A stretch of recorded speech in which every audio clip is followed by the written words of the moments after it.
এই সিগারেট খেলে কি হয়, মেডিকেল সায়েন্স আমাদেরকে বলতেছেন যে সিগারেটের রয়েছে 7,000 রাসায়নিক পদার্থ, যেগুলো শরীর মন মানব দেহের জন্য ক্ষতিকর বটে। ক্ষতির উপরে যদি আরো কিছু থাকতো তার চেয়ে ডেঞ্জারাস। এক কথা হলো ডেঞ্জারাস। এই সিগারেটের ভেতরে 7,000-এরও বেশি পদার্থ রয়েছে, যেগুলো হলো ব্যাকটেরিয়া, ভাইরাস এবং মানব দেহের জন্য ক্ষতিকর। অথচ এই আমি 5টা কারণ বলবো, এই সিগারেট যে খাবেন আপনার 5টা ক্ষতি হবে। তার মধ্যে এই সিগারেটের মধ্যে 7,000-এরও বেশি রোগ রয়েছে। এই রোগ আপনাকে ধ্বংস করে দিবে। তারপরে 2, 70-টিরও বেশি ক্যান্সার হয়, যে ক্যান্সারগুলো আমরা জানিই না, কয়েকটা হয়তো জানি। অথচ মেডিকেল সায়েন্স আমাদেরকে বলতেছেন এই যে সিগারেট খেলে কমসে কম 70টা ক্যান্সার হওয়ার সম্ভাবনা থাকে। একটা ক্যান্সার হলে তো আপনি বাঁচবেন না। একটা ক্যান্সারেরই তো এখনো রোগ প্রতিষেধক বের হয় নাই, অথচ 70টা ক্যান্সার লুকিয়ে আছে এই সিগারেটের সাথে। তারপরে 3, যে ক্ষতিটা আপনার হবে, ফুসফুস নষ্ট হয়ে যায়। ফুসফুস আছে না, এই মানব দেহকে সচল রাখার উল্লেখযোগ্য একটা জিনিস হচ্ছে এই ফুসফুস। এই ফুসফুস নষ্ট হয়ে যায়। তারপরে আপনাকে হার্ট অ্যাটাক হয় না, হার্ট আছে না, এই হার্ট অ্যাটাকের সম্ভাবনা 85% থেকে 90%, মানে 85 থেকে 90% হার্ট অ্যাটাক হওয়ার সম্ভাবনা রয়েছে। তা বাস্তবিক আসতে প্রমাণ। দেখেন যে আনাচে কানাচে এই মাইকিং হচ্ছে, জানাশোনা অনেক আমরা দেখতে পাচ্ছি যে মানুষ মারা যাচ্ছে, পড়তেছে আর মরতেছে, স্ট্রোক হয়ে, হয়তো ব্রেন স্ট্রোক নইলে হার্ট স্ট্রোক হয়ে মানুষ মারা যাচ্ছে। এগুলো হচ্ছে এই নিষেধাজ্ঞা দ্রব্যের কুফল। এই নিষেধাজ্ঞা দ্রব্যের কুফল এটা কিন্তু আজ থেকে 50-60 বছর আগে এইরকম প্রবণতা ছিল না। আজকের সমাজে এর প্রবণতা হয়েছে এই নিষেধাজ্ঞা দ্রব্য পান করার জন্য। বুঝতে পারছেন? তারপরে 4, 5, গলা এবং লিভার এবং কিডনি নষ্ট হয়ে যায়। সিগারেট খেলে কি হয়, গলা, লিভার, কিডনি এগুলো নষ্ট হয়ে যায়, ড্যামেজ করে দেয়। এই হচ্ছে নিষেধাজ্ঞা দ্রব্য। সিগারেটের মধ্যে 5টা ক্ষতি, এরকম হাজারো ক্ষতি রয়েছে। মেডিকেল সায়েন্স আজকে বলতেছেন যে একটা সিগারেটের ভেতরে এত ক্ষতি যা আপনাকে আমি বলে বোঝাতে পারবো না। অথচ এগুলো জানা সত্ত্বেও, বোঝা সত্ত্বেও আমরা এই সিগারেট থেকে নিজেকে বিরত রাখতে পারি নাই। তারপরে আরেকটা হচ্ছে জর্দা। এই জর্দাতে ক্ষতি রয়েছে কি জানেন? 1 নম্বর ক্ষতি হচ্ছে মুখে ক্যান্সার হয়। জর্দা খেলে আপনার কি ক্ষতি হবে? মুখে ক্যান্সার হয়, মুখের ভেতরে ক্যান্সার হয়। আরেকটি কথা কি জানেন? এই যে তামাক আছে না, তামাক থেকেই তো জর্দা হয়, প্রক্রিয়া করে যাত। এই যে আপনাদের এদিকে দেখা যায় তামাক আবাদ হয়, ম্যাক্সিমাম জায়গায় দেখি, হ্যাঁ তামাক আবাদ হয়, অনেক জায়গায় কিন্তু হয় তামাক আবাদ। দেখেন যে তামাক যেখানে আবাদ হয়, এই তামাকের কিন্তু কোনো ফসল নষ্ট হয় না, মানে গরু ছাগল গিয়ে খায় না, খায় না, ওইটার ইয়া দিতে হয় না, ঘিরাও দিতে হয় না। অথচ তামাক গরু খায় না, ছাগল খায় না, অথচ আমরা আশরাফুল মাখলুকাত সৃষ্টির সিরাজীব হয়ে ওই অকৃত জিনিস আমরা খাচ্ছি না ওদের। তাহলে আপনার আমার ব্রেন কোথায় গেছে বলেন?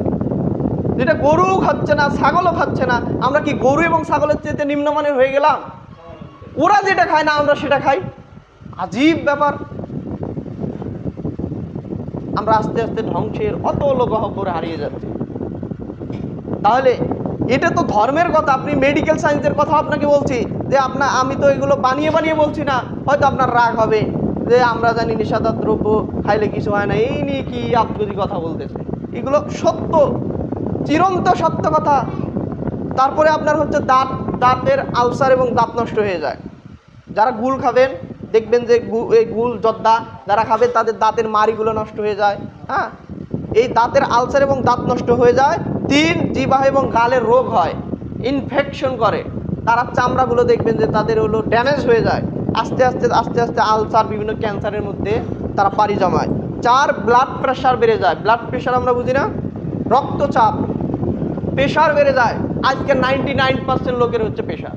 আরে বাচ্চা ছেলেপেলে তারা এখনও মনে হয় মায়ের দুধ, মানে প্রবাদে বলতে হয় নাক টিপলে দুধ পাড়াবে, এই ধরনের ছেলেপেলেদের এখন প্রেশার হয়ে গেছে। আমি নিজে একটা প্র্যাকটিসার, আমার কাছে আসে যে প্রেশার মাপি দেয়, একটু দেখা যাচ্ছে ওরে বাপরে বাবা 130-140 প্রেশার হয়ে গেছে একটা বাচ্চা ছেলে। ব্যাপার কি? এই নিষেধাজ্ঞা দ্রব্য পান করার জন্য তাদের ব্রেন একেবারে ড্যামেজ করে দিয়েছে। সারাদিন দেখবেন পাবজি খেলতে, গেম খেলতেছে, আর আপনি তাকে টাকা দিয়েছেন কেনার জন্য, হুন্ডা কিনে দিচ্ছেন, ওই হুন্ডা নিয়ে টই করে ঘুরে বেড়াচ্ছে। আপনি কোনো শাসন করতেছেন না, কোনো কিছু বলতেছেন না। সন্তান জন্ম দিতে পারলেই বাবা মা হওয়া যায় না। আব্দুর রাজ্জাক ইউসুফ এই কথাটা বলেই থাকে যে সন্তান জন্ম দিতে পারলেই বাবা মা হওয়া যায় না। একজন পাগলও পারে সন্তান জন্ম দিতে, একজন পাগলিও পারে সন্তান জন্ম দিতে। পাগল আর আপনার মধ্যে তফাৎটা কি? ওই পাগল তার সন্তানকে ন্যায় নিষ্ঠা আদর্শ শিক্ষা দিতে পারে না, সুশিক্ষায় শিক্ষিত করতে পারে না, তাকে বোঝাতে পারে না এটা অন্যায় এটা ন্যায়। এই ক্ষমতা পাগল এবং পাগলির ভেতরে নাই। অথচ আপনার সন্তান পরকীয়া করছে, আপনি বাবা দেখেও তাকে শাসন করতে পারছেন না। আপনার সন্তান বেনামাজি হিসেবে ঘুরে ফিরে করছে, আপনি বাবা দেখেও কিছু বলতে পারছেন না। আপনার সন্তান সিগারেট, বিড়ি, তামাক, ইয়াবা, ফেনজিডিল নেশাদার দ্রব্যের সাথে জড়িত, আপনি তাকে শাসন করতে পারছেন না। তাহলে আপনিও যা, ওই পাগলও তা, ওই পাগলিও যা, আপনিও তা। পাগলও শাসন করতে পারে না, আপনিও করতে পারছেন না। আপনি প্রকৃতিপক্ষে বলিষ্ঠ পিতা হতে পারেন নাই। বলিষ্ঠ পিতা হলে আপনার ছেলে সিগারেট খাবে মানে, আপনার ছেলে নামাজ কাজা করবে মানে, এগুলো আপনি বরদাস্তই করতে পারতেন না। এগুলোর বিরুদ্ধে আপনি সোচ্চার থাকতেন। আপনার তো ওই স্মৃতি নষ্ট হয়ে গিয়েছে। বিড়ি, সিগারেট, তামাক, তালুয়া খেয়ে আপনার ছেলেরও মাথা গিয়েছে, আপনারও গিয়েছে। না, আপনি কেন শাসন করতে পারেন না আপনার সন্তানকে? আসক্তি থাকলে, নিশাদার দ্রব্য থাকলে ব্রেন যে আস্তে আস্তে নষ্ট হয়ে যায়, গায়রত যে কমে যায়, এটা চিরন্ত সত্য কথা। একটা বইয়ে আমি পড়ছিলাম যে মানুষের ভেতরে মানে শুকর এবং বানরে আল্লাহ তাআলা একাধিক হাদিস এবং কোরআনে বলছে, যখন আমার আয়াত, আমার নিদর্শন যখন মানুষ অমান্য করবে, আমি তাদেরকে কি করব? শুকর এবং বানরে রূপান্তরিত করে দেব।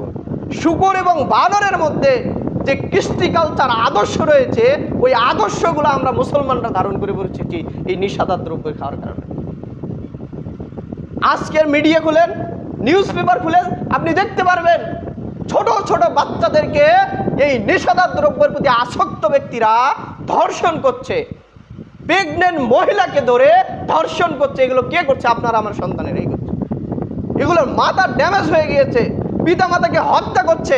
কোন এক জেলায় আমার মনে নাই রিপোর্টটা, যে ওই রিপোর্টে দেখলাম যে সম্পত্তির জন্য বাবা মা ভাই বোনকে গরু কাটার মতো হত্যা করে তাদেরকে ফেলে রাখছে।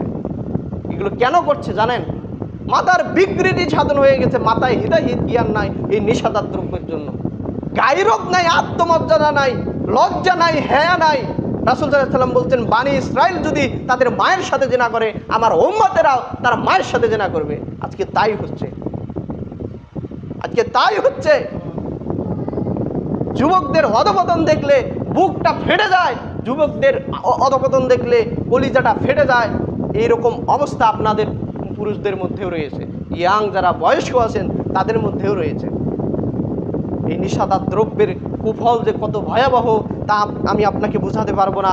এইরকম নেশাদার দ্রব্যের যতগুলো পয়েন্ট রয়েছে, হাজারেরও অধিক ক্ষতি রয়েছে, যেগুলো আপনার মানব দেহের মধ্যে ঢুকে প্রধান প্রধান জিনিসগুলো আপনাকে ধ্বংস করে দেয়। আপনার হেতাহেত জ্ঞান থাকবে না, আপনার মাথা থাকবে, ব্রেন থাকবে, কিন্তু আপনার কার্যকলাপ থাকবে না, মনুষ্যত্ববোধ আপনার ভেতরে থাকবে না। নাহলে ওই রকম শিশু সুবল বাচ্চাদেরকে হত্যা করে মানে কি জন্য করে?